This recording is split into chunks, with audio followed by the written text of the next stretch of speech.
이제부터 요한복음을 시작하는데, 오늘은 구체적으로 들어가기 전에 전체적인 픽처를 좀 얘기를 해보자고. 요한복음. 우선 신약 성경은 몇 권으로 되어 있는가? 27권으로 되어 있어요. 그 중에 복음서 4권, 복음서가 4권인데 3권은 우리가 공관복음 그렇게 얘기들을 해요. 공관복음이 뭐냐면 마태, 마가, 누가복음. 나머지 한 권 남잖아요. 이게 바로 오늘 우리가 공부하는 요한복음이다. 그래서 이거는 공관복음이라는 말을 쓰질 않고 특수복음이다 또는 제사 복음서다. 그러니까 조금 성격이 다르다는 거죠. 요한복음은. 근데 이제 공관복음 3개는 거의 내용이 비슷비슷해. 뭐지 차이는 있지만 거의 비슷비슷하고 주로 이제 예수님의 그 행적이나 이런 것들을 이제 태어나는 것부터 이렇게 쭉 서술들을 많이 했는데 요한복음은 약간 좀 다르다는 거예요. 좀 성격이. 그래서 이 공관복음이라는 데서 별도로 빼내가지고 제사복음서다 이제 그렇게 얘기를 하는 거예요. 이제 보통 신약 공부를 하다 보면 저는 마태복음이나 복음서도 마가복음부터 공부하는 경우가 많아요. 마가복음 특히. 이 복음서 중에 가장 먼저 씌워졌다고 신학자들이 보는 게 마가복음이에요. 물론 거기에 대해서도 여러 가지 학설이 많지만 마가복음이 가장 먼저 씌워졌다고 해서 마가복음이나 마태복음부터 이제 복음서는 공부하는 게 이제 대부분 일반적이죠. 그리고 요한복음은 사실 좀 어렵다고들 생각해야 좀 맨 나중에 공부를 하는데 우리는 제일 먼저 공부를 합니다. 요한복음을. 그 이제 이유가 있어서 이제 그렇게 되는 거예요. 그리고 이제 또 하나는 신학자들이 주로 어떻게 얘기하냐면 이 신약 성경 27권 중에 특히 그 종교개혁을 이제 시작했던 루터 같은 사람은 이렇게까지 얘기를 해요. 어떤 무식한 왕이 이 성경을 다 불태워 버리더라도 요한복음과 로마서 2권만 있으면 기독교는 뿌리를 내린다. 이렇게까지 얘기를 해요. 그러니까 그 루터 같은 종교개혁자도 뭘 중요시한다는 거예요? 요한복음하고 로마서. 이 2권만 있으면 다른 성경이 다 없어진다 할지라도 기독교는 무너지지 않는다. 그러니까 그 정도로 이게 굉장히 물론 성경이 다 중요하지만 아주 그 중에 킹이다 이렇게 얘기를 하고 또 어떤 사람들은 또 로마서를 좋아하는 사람도 이렇게 얘기하는 거예요. 성경은 진본은 하나도 없습니다. 다 사본이 워낙 옛날부터 쓰여져 있기 때문에 원본은 존재하지 않아요. 전부 베끼고 카피해서 나온 그 사본밖에 없는 거죠. 어떤 신학자들은 또 그러죠. 로마서의 진본이 발견된다면 대형 박물관과 바꿔도 하등 미칠 게 없다. 이렇게까지 얘기해요.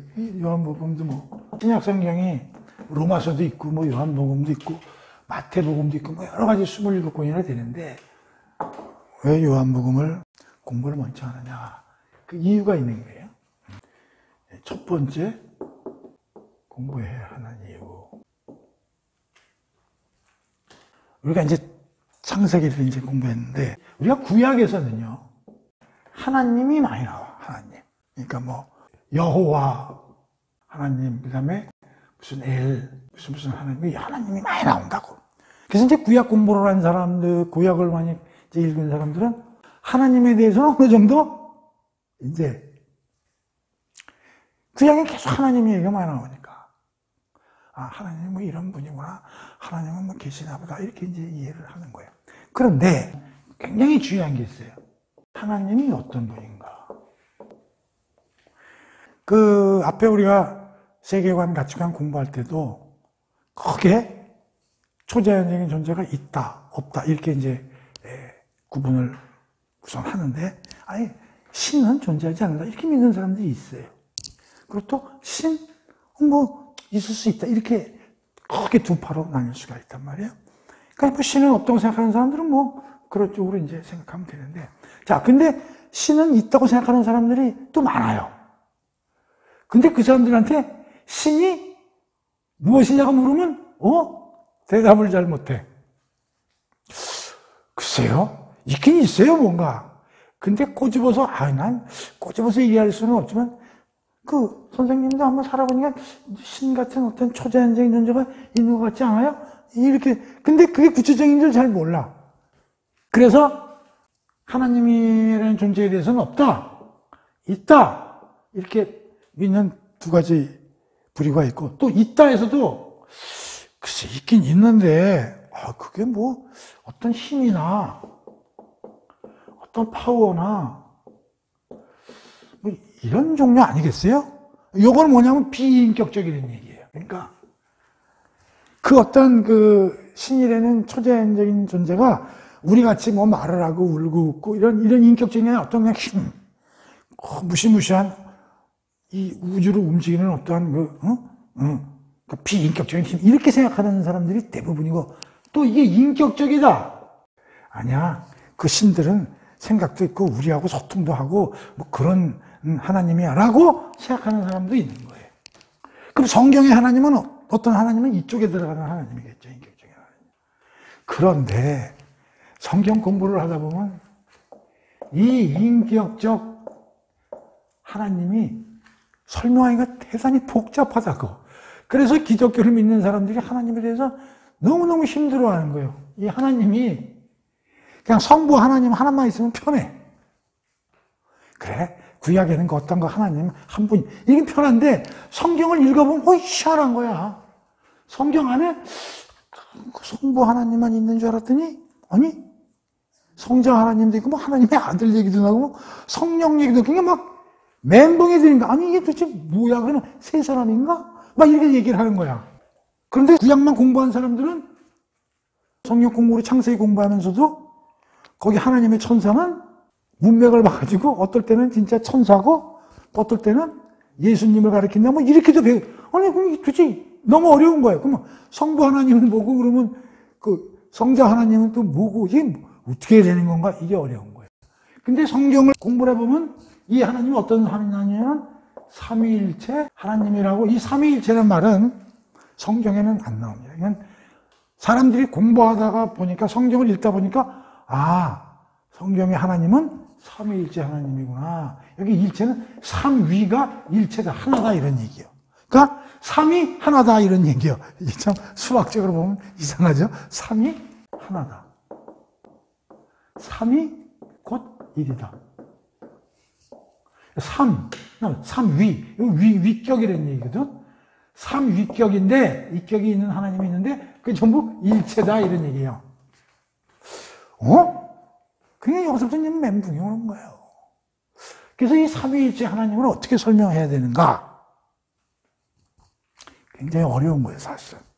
그래서 우선 이렇게 우선 머릿속에, 성경의 하나님은 예를 들면, 우리 삼각형이 이렇게 있다고 생각해봐, 이렇게. 삼각형에. 근데 이렇게 뿔이 달려, 이렇게. 이런 입체가 있잖아. 이 바닥은 하나인데, 측면은 세 개가 있는 거지.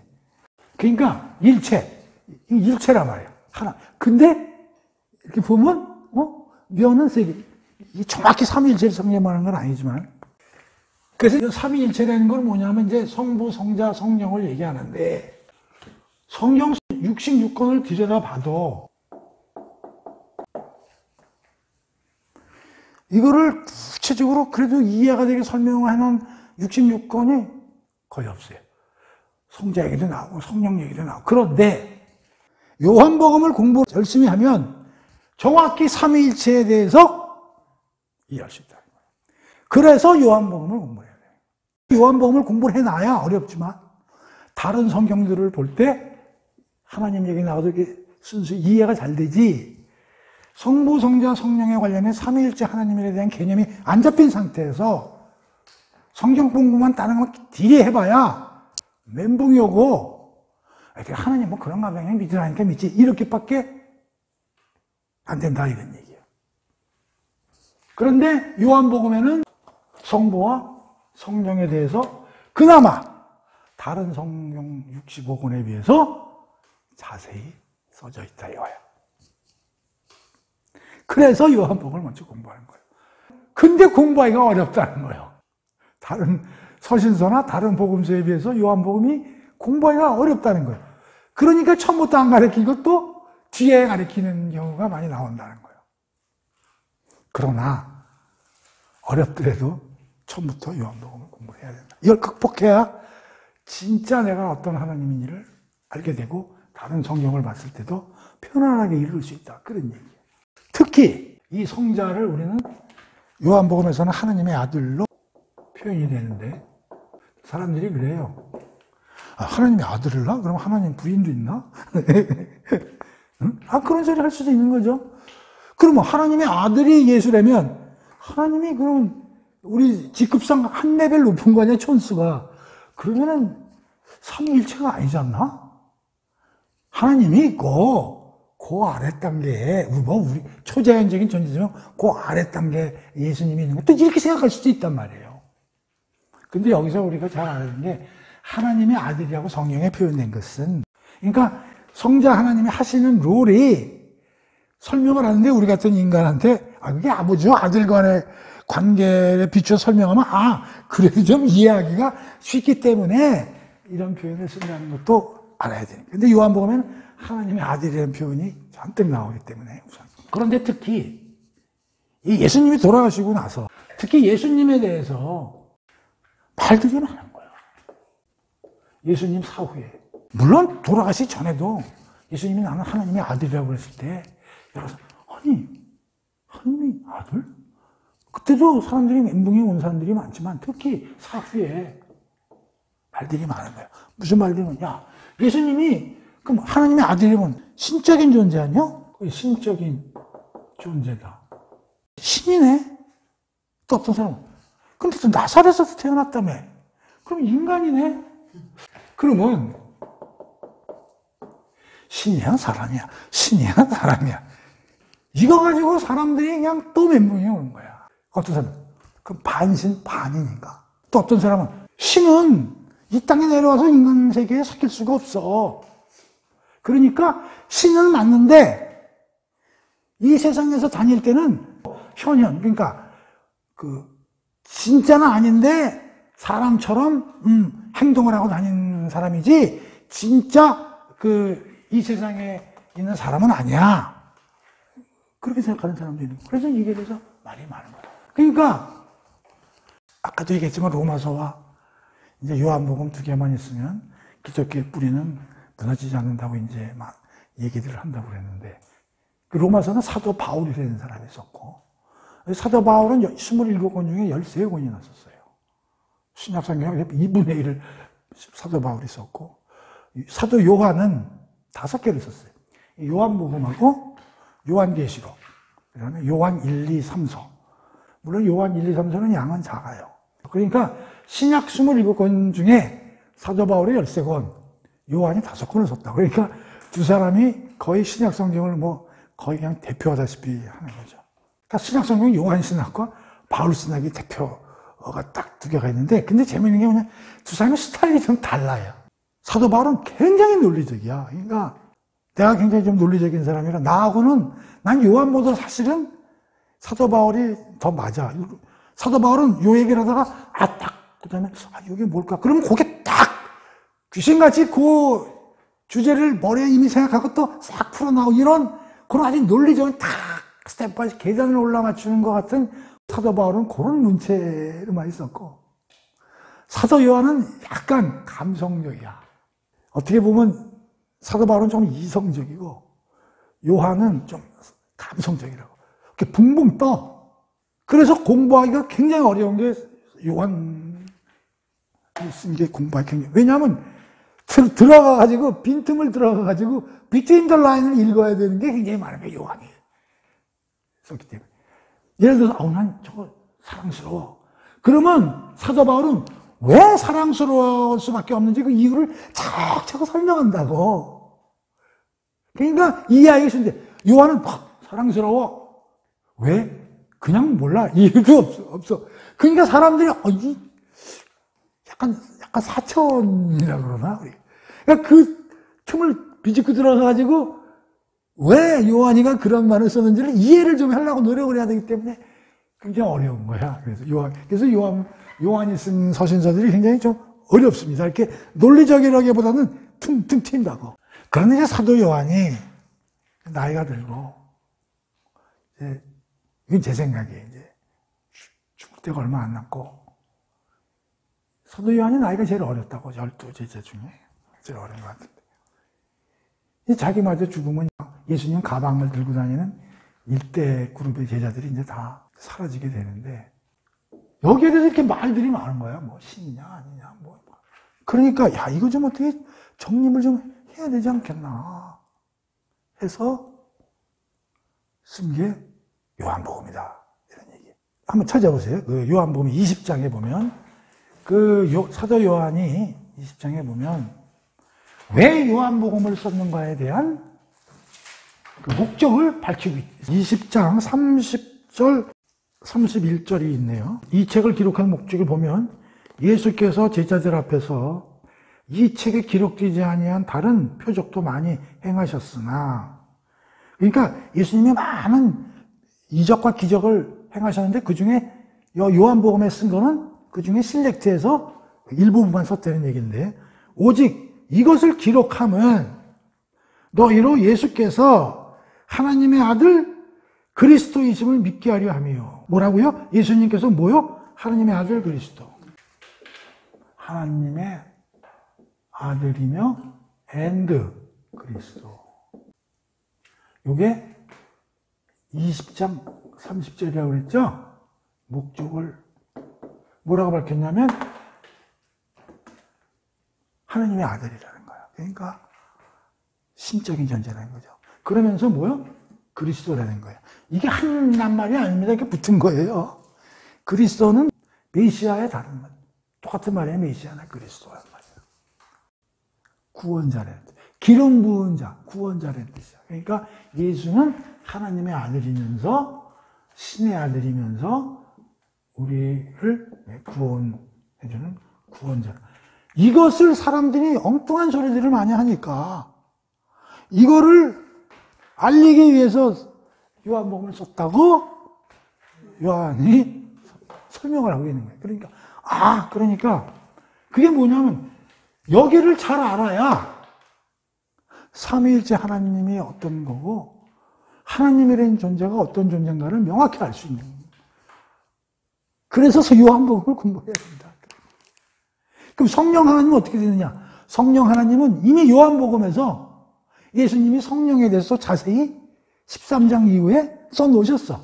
그래서 예수님을 공부를 열심히 하고 예수님 말씀을 잘 듣다면 성령 하나님도 우리가 알 수 있게 돼 있어. 그래서 요한복음을 공부를 해야 진짜 하나님이 누구세요 했을 때 정확히 얘기를 할 수가 있어요. 이걸 공부를 안 해놓은 사람은 아무리 교회 30년 다닌 사람도 하나님이 어떤 분이 설명해 보시면 설명 못해. 그냥 주워 들어가지고 예수님도 뭐 하나님이고 성령님은 그렇게 떠들긴 해도 그 세 분 간에 어떤 연관교가 있고 어떤 분인지를 설명을 못한다. 그걸 요한복음을 공부를 해야 돼요. 그래서 신약에서는 첫 번째로 공부해야 될 게 요한복음이다. 그래서 우리가 요한복음을 공부하게 되는 것이다. 그런데 이제 신약 성경을 연구하는 신학자들도 요한복음을 굉장히 어려워해요. 요한복음을 어려워하고 특히 어떤 신학자들은 이런 요한복음은 맨 처음에 공부를 하든가 맨 나중에 공부를 해야 된다. 어떤 사람은 왜 맨 처음에 공부를 해야 된다. 요한복음을 공부를 하려면 1, 2년 가지고 되질 않기 때문에 늙어서 공부를 하면 요한복음을 제대로 공부를 못하고 죽기 때문에 처음부터 요한복음을 공부를 해야 제대로 공부를 하기 때문에 요한복음부터 공부를 해야 된다. 또 이렇게 얘기를 하는 사람이 있고 또 어떤 사람은 요한복음을 처음부터 공부하다 보면 다른 걸 공부할 시간이 없어서 우선 다른 거 다 공부하고 이제 어느 정도 여유가 있을 때 요한복음을 천천히 죽을 때까지 공부를 해야 된다. 이렇게. 그러니까 요한복음이 그만큼 어렵다는 거예요. 왜 어려우냐? 아까 얘기했지. 붕붕붕붕 떠다니기 때문에. 그런데 이 요한복음을 공부하다 보면 이게 이제 빌딩인데 100층이라고. 아까 얘기했냐, 문자 해석만 하다 보면 이 사람은 이 중에 요것만 알고만. 요것만 알고, 자기는 요한복음 다 알았다. 그러는 거야. 근데 진짜, 정말 요한복음만 가지고 10년, 20년 공부하는 사람들은 여기까지. 그러면 여기까지 공부한 사람하고 여기까지 공부한 사람이 요한복음을 설교를 하든지 그 해석을 했을 때 이 깊이 차이는 어마어마한 거예요. 그러니까 요한복음을 딱 들으면 그 사람 수준을 알 수 있는 거예요. 목사님도 그렇고 신학자도 그렇고 요한복음에 대해서 어느 정도 공부를 했고 신학적인 깊이가 있는지는 딱 한 서너 시간만 딱 들어보면 저 완전 날터리구나.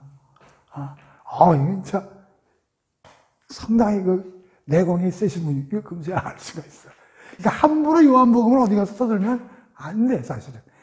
우리 일반 신자들은 괜찮아. 근데 특히 뭐 성경을 공부했다는 사람들이 깝죽대고 뭐 공부했다고 자기도 모르게 자기도 어느 정도 뭐 요한복음 공부 좀 했다고 얘기하다가 고수한테 만나면 다 털리죠. 그런 거예요. 요한복음이. 그러니까 요한복음도 누구와 어떻게 공부를 했느냐에 따라 신자들이 깊이가 달라진다. 그래서 우리가 요한복음을 왜 공부해야 되는가? 요한복음의 어떤 중요성, 그런 거에 대해서 좀 이해가 좀 되죠? 이런 걸 좀 알고 시작을 하는 게 좋아요. 오리엔테이션이요, 오늘.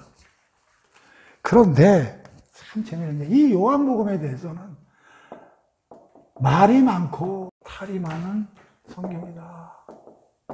내가 이거 왜 그런가 생각해 봤더니, 이게 사탄의 장난인 것 같아. 왜냐하면, 이 사탄은 딱히 하나님의 일에 아주 방해놓는데 일인 줄 아냐. 그러니까 이 요한복음을 어떻게든지 이 정경에서 이게 탈락시키고 싶은 거야. 그러니까 이 성경이 지금 이게 우리 정경이라고 그러거든요. 66권이잖아요. 39권이 구약이고 27권이 이제 신약인데 그 성경의 역사를 쭉 보면 제일 마지막까지 정경에 들어가냐 마느냐 가지고 굉장히 논란이 많았던 게 요한복음이야. 내가 뭐 대단한 연구한 사람은 아니지만 여러 책을 보면서 느끼니 이게 사탄의 장난이 세구나. 이걸 왜? 이 요한복음이 정경으로 들어가면 이 예수에 대해서 모든 사람들이 잘 알 수 있겠구나. 그러면 이거 큰일 난다. 그러니까 어떻게든지 그냥 대충 예수에 대해서 알고 넘어가게끔 하려면 요한복음은 좀 빼야 된다고, 물론 사탄을 만나서 내가 물어본 건 아니지만 보면은 그런 생각이 드는 거예요. 그러니까 이게 계속적으로 성경에 넣어야 되냐 빼야 되느냐고 계속 신학자들 사이에서 굉장히 논란이 많았던 게 요한복음이다, 이런 얘기. 특히 독일계 신학자들이 성경을 공부하는 게 독일계 신학자들이 약간 좀 문제가 많아. 자유주의 신학자들도 많고 뭔가 성경을 쥐어풀려고 그러고 뭔가 왜곡하려고 그러고 이런 게 아주 독일 쪽 신학자들이 아주 굉장히 많더라고. 이 사람들이 무슨 걸 되게 주장을 하냐면 뭐 여러 주장이 있지만 요약을 해보면 이 요한복음에 나오는 예수님이 어디 가서 뭐 했다 이런 사실들이 나올 거 아니야. 그러한 사실들이 역사성이 없다, 이런 얘기야. 그러니까 뭐 예수님이 어디 사마리아 지역에 가서 사마리아 여인을 만났다. 그런데 이 친구들이 얘기야. 그거 진짜 사마리아 지역에 가가지고 거기서 만났던 어떤 자료들이나 그런 걸 가지고 쓴 책이 아니고 그냥 마가나 마태나 이런 데 있는 자료를 확인 안 하고 그냥 카피에다가 쓴 거다. 그러니까 요한복음에 나오는 무슨 지리라든가 사람의 이런 거에 대한 진실성 여부는 없다는 거야. 그러니까 그건 다른 데서 베껴다가 갖다 쓴 거지. 그러니까 사도 요한이 직접 자기가 그 지역을 관찰해보고 그 중에서 자료 이런 역사성이 없다는 거 독일 신학자들이 얘기를 하는 거야. 그러니까 다른 거 갖다가 베꼈다는 거지. 그러니까 우리 박사학이 자기 노력으로 수집하고 해서 박사논문으로 쓴 게 아니라 카피본이다, 이런 얘기야. 그 다음에 이 저작 시기가 매우 늦었다. 2세기 이후 듣겠어요. 그렇게 되면 무슨 문제가 생기냐면 저자 논란이 발생하게 된다. 요한복음이면 요한이 쓴 건데 그럼 요한은 AD 한 100년 전에 뭐 90년, 80년 그 정도에 죽었는데 이게 그 뒤에 한참 쓰였다면 저자도 요한? 왜 요한이 아닌 것 같다. 다른 사람이 요한을 갖다 덧붙였다는 거지, 그냥. 신강옥 선수가 자기가 썼으면서도 발간할 때는 서배하면 이렇게 해서 뭐 그런 식이라는 거죠. 그래가지고 독일계 신학자들이 강력하게 이런 식으로 얘기를 해서 요한복음에 대해서 계속 그냥 문제가 많았던 거예요. 그런데 이제 최근에 영미 신학자들을 개통해서 이걸 이제 스스로 반박하는 논문이나 이런 것들이 많이 이제 나오고 있는 게 잘못됐다. 아니다. 이 반박하는 증거들 중에 중요한 게 뭐냐면 사본이 발견이 되는데 이 사람들이 생각했던 것보다 앞에 썼다는 사본들이 발견되기 시작하는 거야. 이 사람들은 보통 뭐 300년, 400년, AD 300년, 400년이면 뭐 요한이 죽고 나서 뭐 200년 뒤에 쓴 거 아니에요. 그런데 사본이 발견됐어. 이집트의 뭐 파피루스, 미라 몸에서 요한복음 일부가 전부는 아니지만 일부가 발견됐는데 거기에 보니까 요한복음 뭐 17장, 18장에 막 써 있는 거야. 근데 그게 보통 AD 뭐 120년 이런 거야. 두 번째는 결정적인 게 사회사본이 이제 발견돼. 사회사본이라는 거는 1947년도에 쿤난 지역에 이제 옛날에 그 유대인들이 로마나 이런 사람들한테 이제 짓밟히고 굴 속에서 이제 이래서 산 사람들이 이제 쿤난 공동체라는 건데 그 사람들이 이제 가지고 있던 문서나 이런 것들이 언제 발견되면 1947년도에 어린애가 뭐 양 몰고 가다가 우연찮게 그 동굴에서 어마어마한 문서가 발견된 거예요. 뭐 이 성경이. 근데 이 사회사본에서 나오는 게 전부 이게 보통 AD 1세기거든요. 0년부터 100년 사이에. 그리고 여기서 나온 문서들은 거의 BC 거의 뭐 2세기 정도에 써있던 문서들이 되게 막 거기서 요한복음도 막 나오고 이사야서 같은 것도 막 나오고 이게 그래서 이 사회사본이 말로 성경이 언제 쓰여졌는가에 대한 결정적인 증거는 이제 세 번째는 이제 성경 고고학이 이제 발전되면서 요한복음에 나온 장소 이런 데를 이제 발굴도 하게 되고 하다 보니까 역사성이 없다고 그러는데 무슨 소리야? 역사성이 없기는 있네.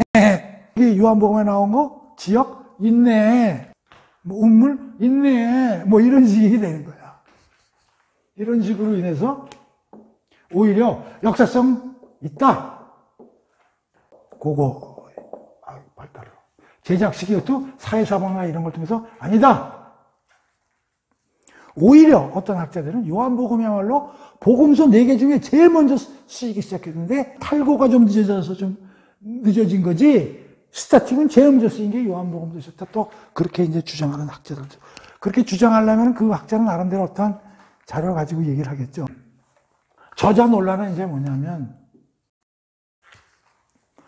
요한이 이렇게 있고 그 요한이 가리킨 또 제자들이 있을 거고 또 요한의 또 가리킴을 받은 사람들끼리 또 모여서 공동체도 만들고 그 지금으로 하면 교회 같은 게 만들어질 수 있겠죠. 그러니까 저자가 요한이라기보다는 요한 사후에 몇백 년 지난 다음에 이런 그 공동체에서 나름대로 그 만들어낸 작품 아니겠는가 이런 히스토리도 있다 하는 걸 이제 요한복음을 공부하기 전에 자, 그래서 이제 요한복음을 이제 살펴보면 요한복음의 구조를 이제 좀 알고 들어가야 그 전체적으로 공부하는데 좀 편해요. 그러니까 처음부터 막 읽고 그런 게 아니라 큰 왁구를 이제 요한복음을 쭉 보면 크게 한 4덩어리로 구분을 해서 읽으면 좋다 그런 얘기예요. 그 요한복음 우선 첫 번째는 그 서론이에요. 그러니까 요한복음은 1장이 굉장히 중요해요. 제일 어려운 게 1장이에요. 그래서 중요한 게 많이 들어가 있고. 그래서 나도 처음에 성경 공부할 때 요한복음을 좀 공부를 하면 좋다 그래가지고 이제 좀 공부를 해보려고 이제 요한복음을 딱 이제 읽는 거야. 딱 하는데 1장 1절에서 맛이 가는 거야. 이제 보면은 뭐가 나왔냐 이런 거야. 하면 1장 1절 태초에 뭐 알겠어 태초에 말씀이 계시니라. 말씀이 있었어. 그런데 이 말씀이 하나님과 함께 계셔. 아니 여기서 또 멘붕이 거야. 말씀은 보통 명사고 하나님은 인칭 명사인데 말씀이 하나님과 함께 있었다. 근데 이 말씀이고 하나님 이게 뭔 말이요? 여기서부터 멘붕이 와가지고 나는 이제 좀 성격이 모르면 그냥 넘어가고 또 다음 거 보면 되겠는데 나는 공부를 하면서 앞에 게 안 풀리고 뒤에 걸 공부하는 걸 용납이 안 되는 사람 중에 하나인데 여기서 딱 머리를 치니까 저 진짜를 못 나가겠는 거야. 그래서 뭘 이런 놈의 성경 규절이 있나. 그래서 포기했죠. 그리고 이제 마태복음이나 이런 걸 그 술술 잘 나가 마태복음 이런 거는 그렇지 이렇게 성경에 쓰여져야 되는데 근데 요한복음만 들어보면 그냥 신경질이 팍 나가지고 말이지. 그런데 성경을 잘 살펴보면 그것도 2장부터 쉬워. 또 그 나름대로 쉬운 거예요. 그래서 1장은 어떻게 보면 요한복음 전체를 딱 요약해서 앞에서 딱 때리고 들어가는, 그러니까 그 신문으로 말하면 제목 크게 시커먼 걸로 딱 달잖아. 그리고 쭉 다, 그거거든요, 1장이요. 1장이 굉장히 중요한 거야, 1장이. 그 다음에 2장부터 12장까지가 이제 쭉 나오는데, 이걸 우리는 보통 표적의 책, 그렇게 이제 부르는 거예요. 표적은 기적. 일부러 표적이라는 말을 쓴 거예요. 기적 그러면 뭔가 무의미하게 일어나는 느낌이 드는데, 표적 그러면 뭔가 기적 중에서 의미가 듬뿍 담긴 기적적인 거다. 그런 차원에서 표적이라는 단어를 많이 쓰는 게, 이적이라는 말도 써. 이적. 그러니까 우리가 기적, 이적, 표적 이런 말들을 이제 쓸 수 있는데, 기적 그러면 약간 느낌이 그냥 뭔가 어마무시한 우리가 상상할 수 없던 일이 그걸로 끝나는데, 표적이나 이적이라는 말을 쓰면 그러나 그것이 엄청나게 함축된 어떠한 상징적인 의미와 그런 걸 포함했구나라는 그런 필이 좀 들어오잖아. 그래서 기적보다는 표적이나 이적이라는 말을 쓰면 좋은데, 2장에서 12장까지는 이제 그런 것들이 쫙 서술돼서 나온다는 거지. 그러니까 1장에서는 딱 예수가, 목적이 예수님이 하나님의 아들이며 그리스도임을 알게 하기 위해서 썼다고 했으니까 1장에서 딱 그걸 때리고, 그러니까 요한이 쓴 이 책은 이런 3단 논법이야. 1. 예수에 대해서 처음에 하나님 아들이야. 그래? 그러면서 2장부터 뭐야? 그가 아들임을 쫙 표적이나 이런 거 가지고 증거를 쫙 댄 다음에, 그래서 끝에 가서 뭐야? 봤지? 확실하지? 이런 식이지. 그러니까 여기서 이제 이 증거를 이제 많이 대는 거죠. 이 요한복음이 참 재미나는 게 참 아주 기가 막힌 그 계획하에 이제 써내려간 걸 알 수가 있는데, 첫 번째, 7개의 표적이 등장합니다. 아까 얘기했지. 그 20장에서 그 쓰는 목적에서 이랬잖아. 예수님이 여러 개의 표적을, 기적을 행하셨는데 그 중에 다 쓰지 않고 어떻게? 일부만 몇 개? 7개. 그냥 여기서 대표적인 걸 한번 뽑은 것 같아. 그러니까 이 요한복음을 쓸 때 굉장히 신경을 많이 써서 7개의 표적이 나온다. 예수님이 일으키신 기적적인 표적이죠. 그런데 그거에 대해서 바리새인들과 논쟁이 벌어진다고. 싸움이 일어나고. 예를 들면 안식일날 병자를 고쳤어. 병자를 고쳐가지고 안질병을 일으켰어. 예를 들면. 그럼 기적 아니야. 근데 유대인들이 그걸 보면서 너 왜 안식일날 고쳤어? 안식일날은 쉬어야 되거든. 근데 예수님은 그 안식일날 고쳐버린단 말이야. 그러니까 안식일 논쟁이 벌어지는 거야. 그러니까 이 표적을 어떻게 해석해야 되냐면, 굉장히 일어난 그 사건 하나만 보는 게 아니라 내면을 깊숙이 들여다봐야 되는 거야. 왜 그거를 예수님이 일으켜가지고 문제를 일으키는지. 아니, 월요일날 병자를 고칠 수도 있는 거 아니야? 왜 하필이면 안식일날 가가지고 다 그 이유가 있는 거지.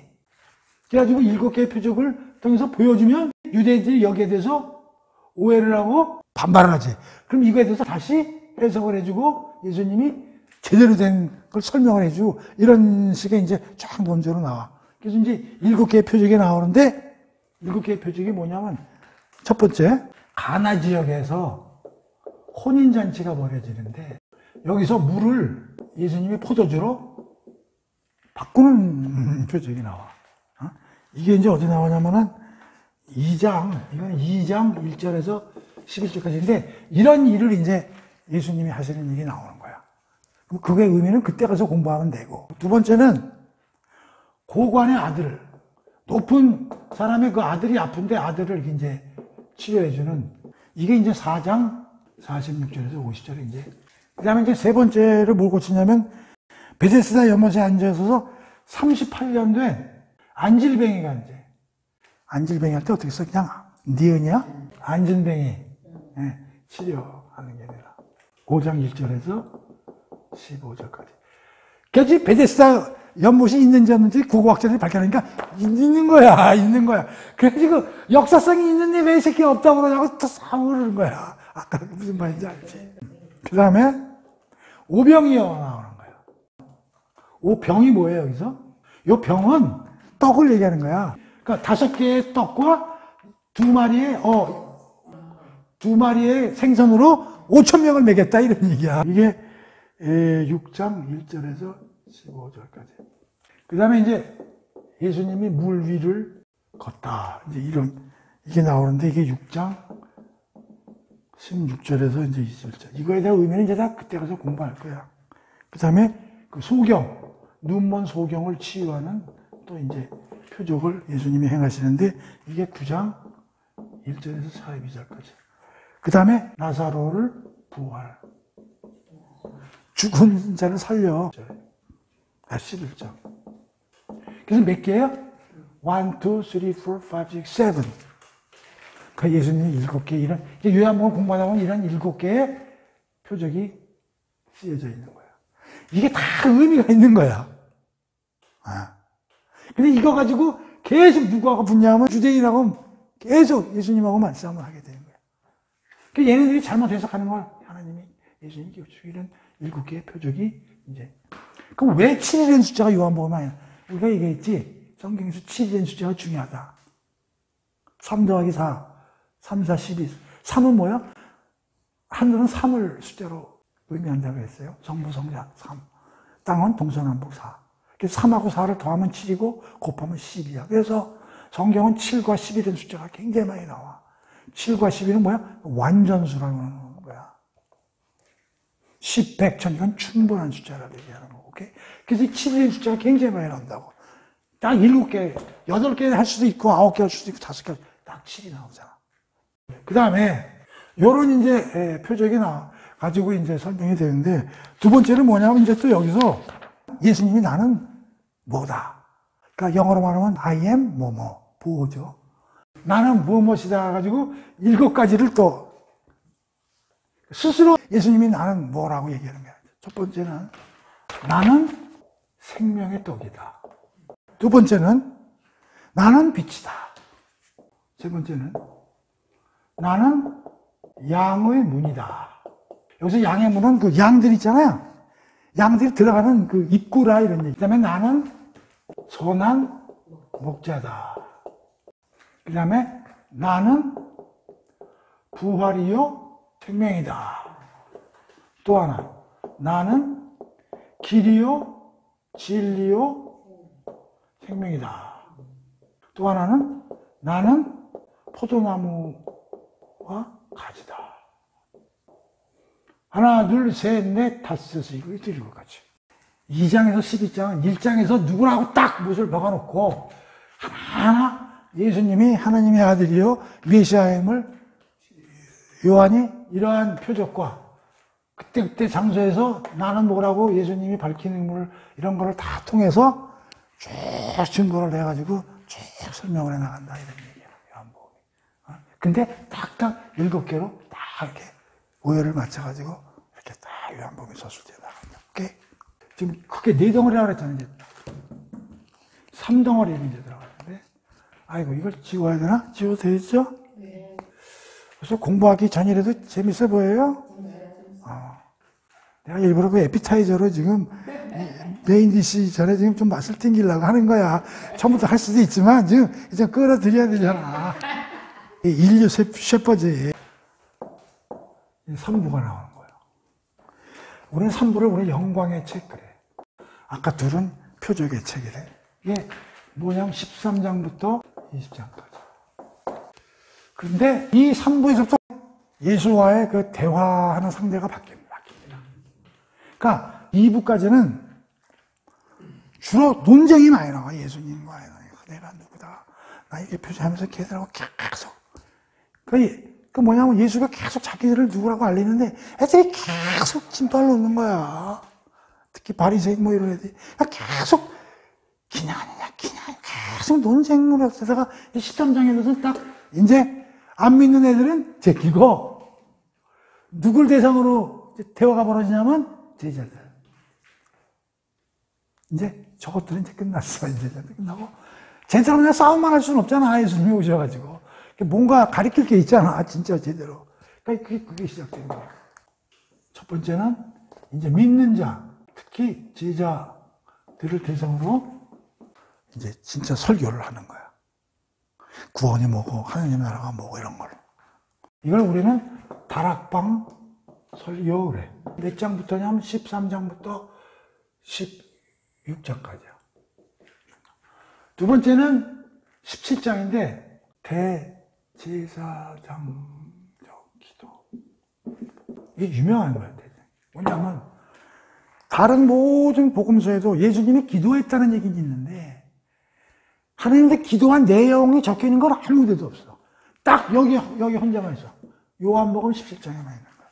그러니까 예수님이 하나님한테 한 기도에 대해서 새벽에 나와서 기도했던 얘기는 많은데 예수님이 지금 무슨 기도를 했는지는 요한복음 17장에만 나와 있는 거예요. 유일하게 나와. 그걸 우리는 그래서 예수님이 대제사장직을 갖고 있기 때문에 예수님의 대제사장적 기도 그래가지고 17장을 얘기하는